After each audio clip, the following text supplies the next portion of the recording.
मुसळधार पाऊस तरीही पाणी टंचाई जाणवू लागली आहे। काही संपेना संभाजीनगरमध्ये पाणी टंचाई ही संपत नाहीये। संभाजीनगरमध्ये जवळपास 184 गावांना टंचाईच्या झळा बसू लागल्यात।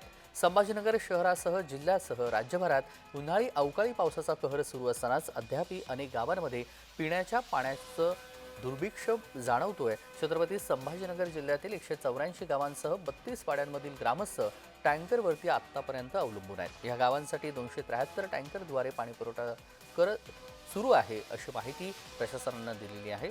सुरुवातीपासूनच अवकाळी पावसानं धुमाकूळ घातलाय, तरीही संभाजीनगरमध्ये 184 गावांना टँकरद्वारे पाणीपुरवठा सुरू आहे। विजय चिडे आपले प्रतिनिधी जोडले गेलेले आहेत। विजय, संपूर्ण राज्यामध्ये सध्या अवकाळीनं धुमाकूळ घातलेला होता। मान्सूननं देखील आता आगमन केलंय, तरीही मराठवाड्यातल्या अनेक भागांमध्ये सध्या पाणी टंचाई पाहायला मिळतेय। नक्कीच तेजीत जर पाहिलं तर छत्रपती संभाजीनगर असेल किंवा मराठवाडा असेल, हा दुष्काळी भाग म्हणून ओळखला जातो। या भागांमध्ये जे आहे ते सतत पाणी टंचाई निर्माण झालेली असते। यावर्षी देखील मार्च आणि एप्रिल महिना जो आहे तो भीषण पाणी टंचाईचा सामना नागरिकांना करावा लागला होता। त्यामुळे मोठी संख्या जी आहे ती टँकरची मराठवाड्यामध्ये झाली होती। त्यामुळे टँकरवाडा हा मराठवाडा म्हणून ओळखला जाऊ लागला होता।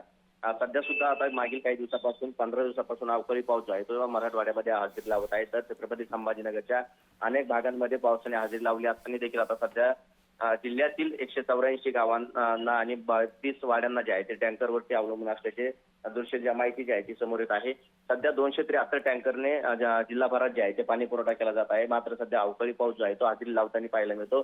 तरी देखील टँकरची संख्या कमी होताना दिसत नाही। त्यामुळे आता मराठवाड्यातील नागरिक किंवा छत्रपती संभाजी नागरिक या टँकरच्या पाण्यावरतीच आपले तहान भागवत असल्याचे पाहायला मिळत आहे। अगदी धन्यवाद विजय, आपण दिलेल्या सविस्तर माहितीसाठी। बातमी संदर्भातले तपशील जाणून घेऊ।